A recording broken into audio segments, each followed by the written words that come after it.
The Bored Ape Yacht Club Dookey Dash has begun. On today's show, we're going to dive right into the sewer, talk all about what we've seen in the first 24 hours of gameplay. Some really exciting news came out in regards to what your sewer pass is going to turn into down the road. So, maybe some of these video game publications who are hating on it should tune in and learn a little bit before they put out these stupid articles. Before we get going into it, please like today's stream, subscribe to our channel, head to FLOLiO.com for all of your NFT portfolio management needs. Nothing we say today is financial advice. Please do your own research when it comes to any buying or selling decisions. Just because I'm bullish on sewer passes doesn't mean you should necessarily go buy one. Please do what's best for you. Kevin, it's a great day. Friday, end of the week, and we're going into the week hot with some Dookey Dash. Yeah, got plenty of time to play some Dookey over the weekend. I'm sure many people will. Just clock out at 5 o'clock tonight, skip the TGI Fridays, straight to the computer.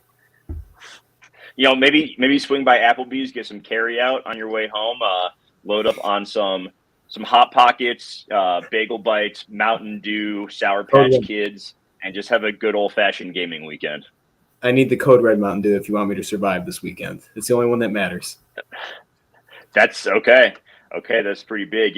We had the Dookey Dash start, just under 24 hours ago. Yesterday at about 2 p.m. my time, so about 2.5 hours. So it was about 21.5 hours, and we've seen a ton of activity. We've seen a lot of games being played. We've seen a lot of ApeCoin spent on power-ups. And we're going to dive into that as well as like kind of my thesis moving forward.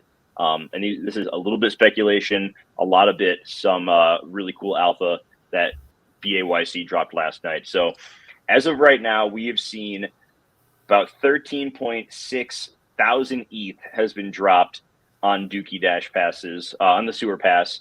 Interestingly enough, BAYC does not allow these to be sold on Blur. So they're protecting their creator royalties. They have a 5% creator fee on the sewer passes, and they can only be sold on sites that enforce that royalty. So you get taking a stand on the creator royalty front. I'm not surprised by that.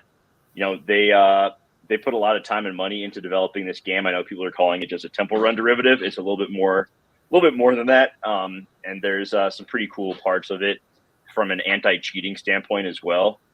No one has really been able to hack the game yet, even though a lot of people have been trying. So that's been very encouraging to see. So like I said, a lot of secondary revenue.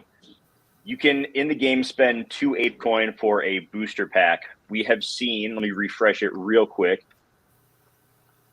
18,982 ApeCoin has been spent so far in less than 24 hours. So on pace for $100,000 spent on boosters in just the first 24 hours of the game.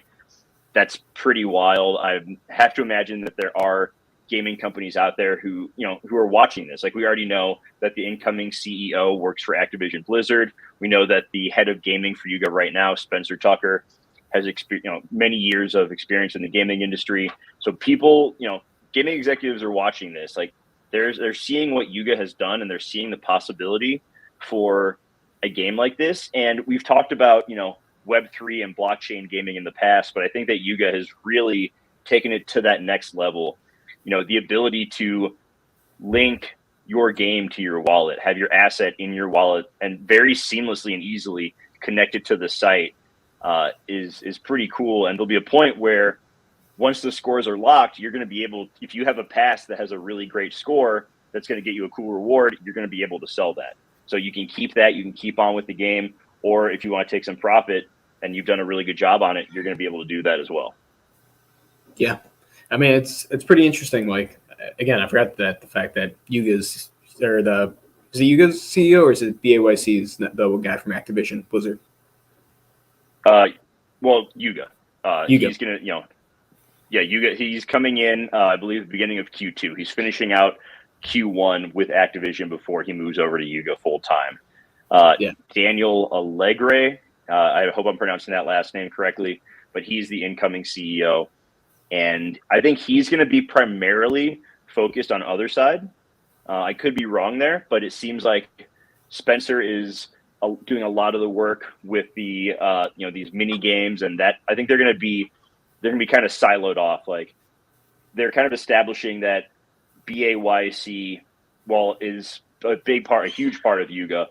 They're their own kind of thing. Like, this game is very different than what we're going to see out of other side. Like, I don't, both from the graphics to the gameplay to the way that they advertise it. Like, I don't think there are going to be a whole lot of monkey buttholes in other side. At least I hope there's not, because BAYC is you guys like more a reverent side of the business, and other side is meant to be their more broader facing part of it.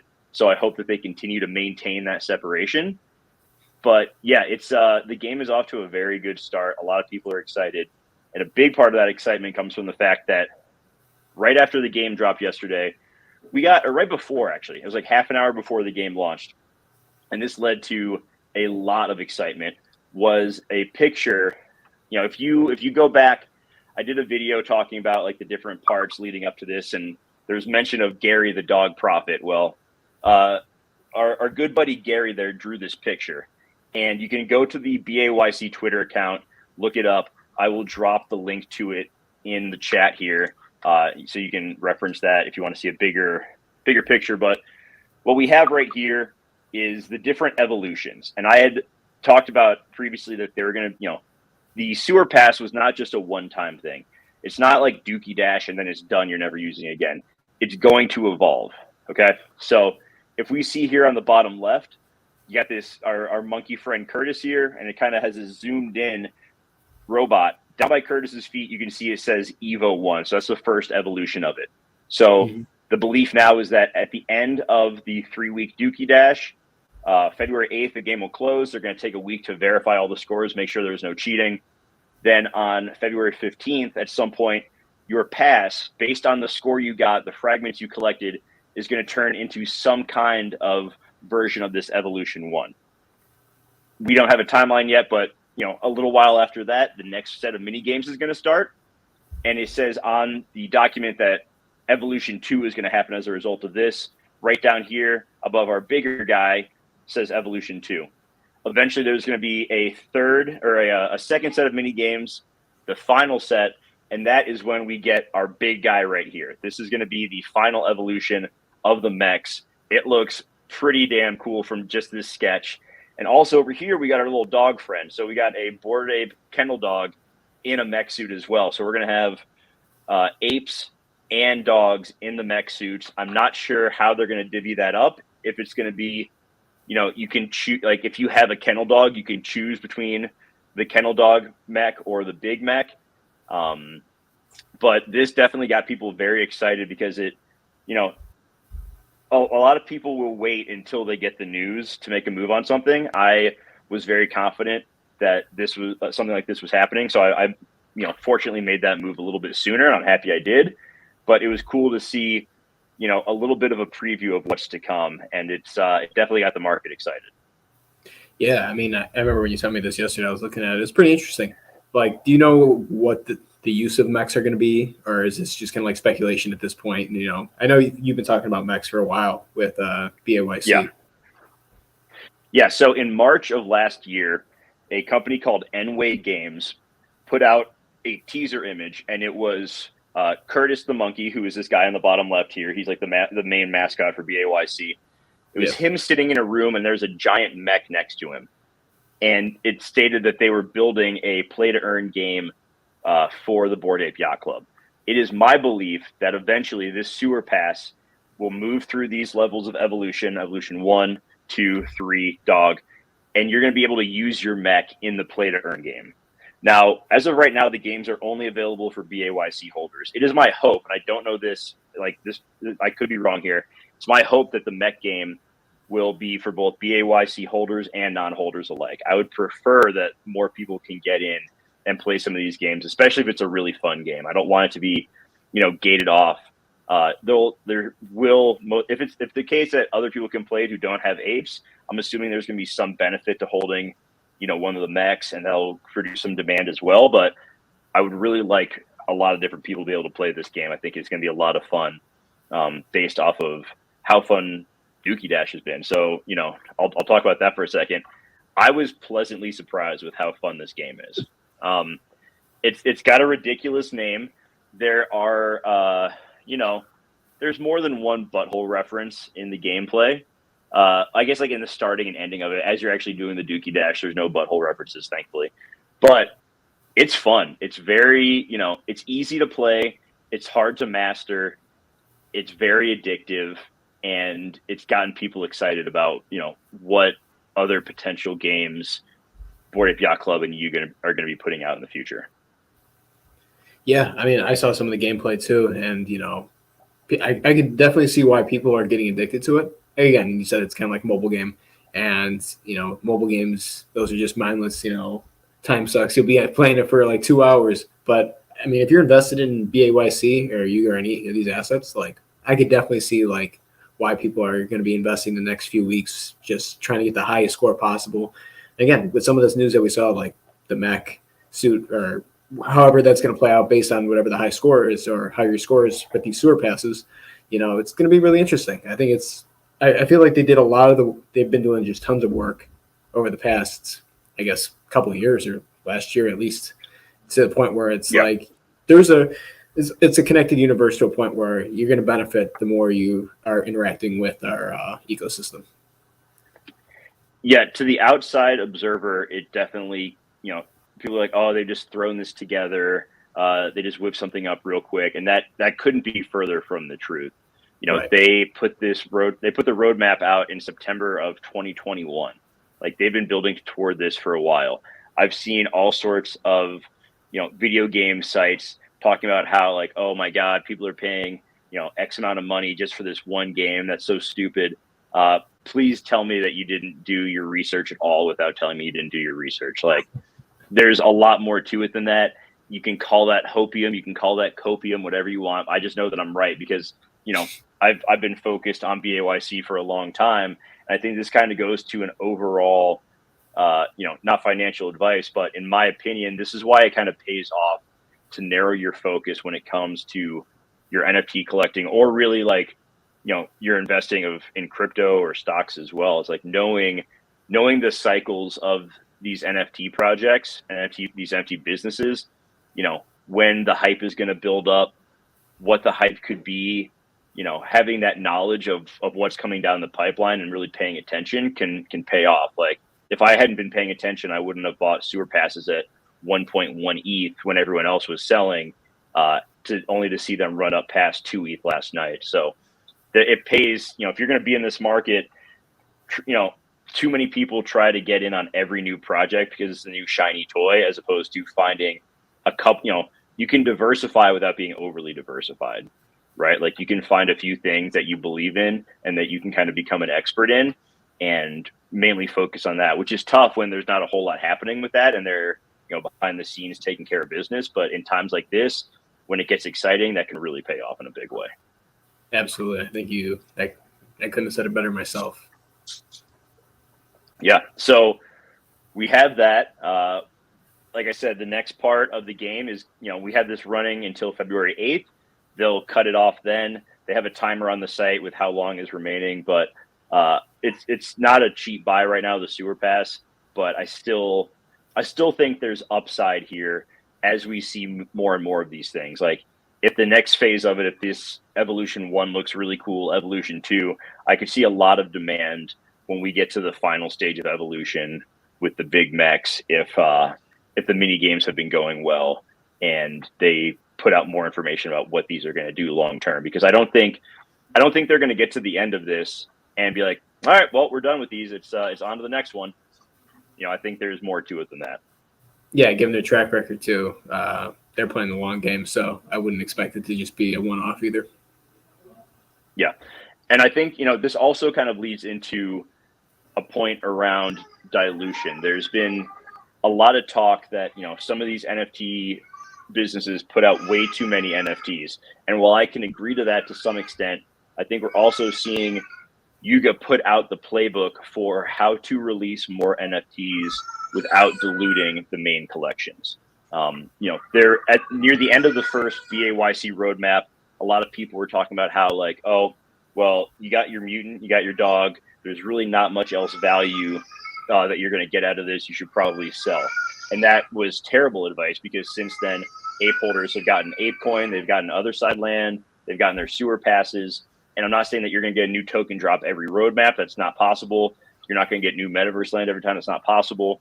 But they have shown that they are thinking first and foremost about continuing to take care of their holders.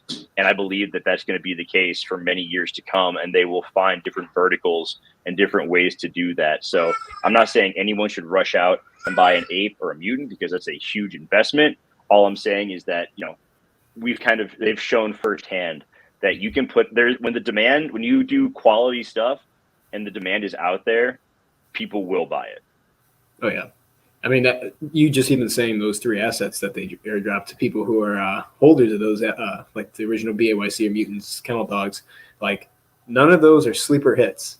You know what I mean? Those are all big players. Like ApeCoin, when it first came out, insane. It was up to like $27. Yep. And what was it, like $10K per ape you had? So like, they took care of their holders. I mean, that could have, for some people, that could have paid off your ape. You know what I mean? So. Oh yeah. Big time. There's definitely benefits to being, still invested in something this long. And obviously it looks like they're just taking care of everyone who's been here for the ride. Yeah. And that being said, like at some point, someone will surpass Yuga, I think, from just a floor price standpoint, but not everyone is going to be able to drive the kind of value to their holders. Part of it was, being in the right place at the right time, but they've also shown that they can deliver time and again. So it's been a pretty wild ride. I'm really excited to see what happens with the rest of this Dookey Dash and trial of Jimmy the Monkey. Definitely. Yeah, definitely keep me posted. Leaderboards too. I want to see JWeb 777 at the top. That is, I can guarantee you that is not going to happen. My hope is to crack the top like 500. I think would be a good outcome for me. Maybe top 300, like put myself in the top 1%. I don't know if that's even possible. I haven't tried doing any of the booster packs yet, because I know, once I do, I'm not going to want to stop doing those. So I'm probably going to give it like 2 weeks until I, use those to try to get a decent score. Because I just can't be putting in, you spend 2 ape and you get 10 minutes worth of boost. I can't be doing, doing that for, 2 hours a day. That's not going to happen. Not at all. No. Not in this economy. If we were in a bull market, maybe, but not in this economy. Yeah, exactly. It's going down. All right. Yeah, right.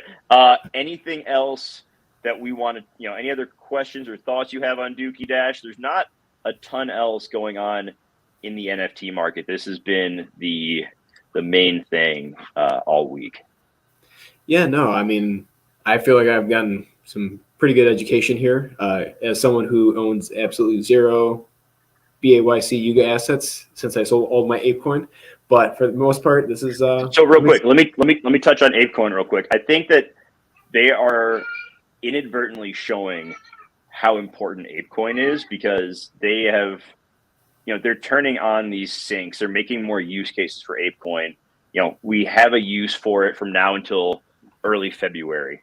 We have the other couple mini games, and then according to one of the founders, other side should be live in late Q3. So it really feels to me like they have a well thought out, structured plan for how to continue to have use for ApeCoin moving forward. And like I said, we've seen a lot of ApeCoin used in the first 24 hours of this, and I think that is just like scratching the surface of what is going to be possible for ApeCoin usage once other side is live. Like, it is on the Yuga website that they are powered by ApeCoin. They're clearly making it a priority to include it in as many different aspects of their business as possible, from merch drops to mini games to other side. And so, I think that someday they're going to have they're going to have an Ape Fest where non-Ape holders can pay to go. I wouldn't be shocked if they did transactions in ApeCoin. So I think that, once again, not financial advice, I'm not telling you to buy ApeCoin, but as someone who is currently staking and earning ApeCoin, I'm not really worried about the day-to-day price right now. I'm just going to try to accumulate as much of it as possible, because I do think that long-term it is a very good play. Yeah, I couldn't agree with you more. And again, I think like as you were speaking, I was also looking at the charts for ApeCoin. Do you mind if I pull it up? Yeah, go for it. All right, sweet. Yeah, I mean, I'm bullish on ApeCoin. Actually, that was like the last asset I sold during this bear market, just because I was. I just think that there's so much behind it, and it's going to be great going forward. And plus, I want to have some exposure to Yuga and these assets without having to, drop 100K plus on an ape or a bunch of ETH on a mutant or something like that. So I'm just looking at this, and this is kind of this monthly channel that we're trading in. Obviously, this is a bullish setup. We're coming down. We're making lower lows and lower highs, and these tend to break to the upside. But in the short term, when we look at the weekly, and again, it hasn't been around for a year even yet. We got until March before it's been around for a year. So this data is like, could it go below what the low is currently? Absolutely. We don't know really. This is a thing of time. But if we look at this, we were trading in a similar pattern, lower lows, lower highs, and we broke out. However, we are seeing overbought stochastic RSI. So based off of, remember, I think we talked on a crypto show or an episode a few weeks back, how when we see some of these pumps like news with Yuga or BAYC, we'll see ApeCoin kind of pump and then dump on, whatever events come out. And we're seeing it pretty overbought here with the market. And also I'm seeing some volume decreasing. If we go to the monthly, I think we see the volume decreasing. Yeah, so the price is going up while the volume is decreasing right here. That's bearish divergence, which tells me that with the rest of the market, which I'm anticipating to be super red in the coming few months, I think that there is going to be an opportunity to pick up some ApeCoin cheaper. That's why I technically sold mine. I shorted, I guess. And it might just be so after this Dookey Dash run, this entire game is not over, but, the period ends, that we start seeing people, start selling off some of that ApeCoin, because I do think it's going to inflate the price a little bit between now and then. And then maybe some of the macroeconomics mixed with, there's nothing that we could technically use ApeCoin for right now other than staking, or it will just cause it to wear off a little bit and it might just take a hit from there. But the macro for me, I still see a bullish setup. It's just that between now and whenever the Fed decides to halt rates, I think that we're still going to be some opportunities to pick up some cheap ApeCoin. Yeah, I think that's totally fair. I think as the game wears on, people are going, 3 weeks is a long time. I think there are going to be plenty of people who realize they're not in the running for a top spot, and they'll probably halt their spending of ApeCoin, or maybe they're so hooked at that point that they can't. Who knows? But I do think there will be plenty of people who stop spending ApeCoin on the game once they realize that they're not going to be at the top of the leaderboard. So I could definitely see us like hitting our peak, hourly usage of ApeCoin in the game early, in this first couple of days, and then things start to slow down from there, which could also, impact the price. I don't know how much the price is going to be impacted just by this game because of how much is circulating, how much is being released during staking. But I do know that there are a lot of other people like myself who are staking and are just continuing to compound that yield to acquire as much ape as possible for whenever the next bull market may be. Absolutely. I do not think that is a terrible strategy by any means. All right. Little crypto analysis there to end the show. We talked about Dookey Dash. We talked about giant monkey and dog robots. I mean, I think this is growing up, as Blink-182 said. Yes. I couldn't, you know what? I'm so glad you threw in that reference there. That just made my entire day. It's just been one of those days. As Fred Durst. All right. I think between a Blink-182 and the Limp Bizkit reference, that is a great spot to end today's show. Thank you, everybody, for watching. Once again, please hit that like button, subscribe to our channel, head to FLOLiO.com. If you enjoyed today's show, share it with anyone who's willing to listen. We really appreciate you sending anybody our way. We'd love to help. We love talking about this stuff. And we'll keep you posted on the latest developments with Dookey Dash and the trial of Jimmy the Monkey. So for Kevin, for the team at FLOLiO, I am Jeremy. Have an awesome day, everybody. We will see you next time. Have a great weekend.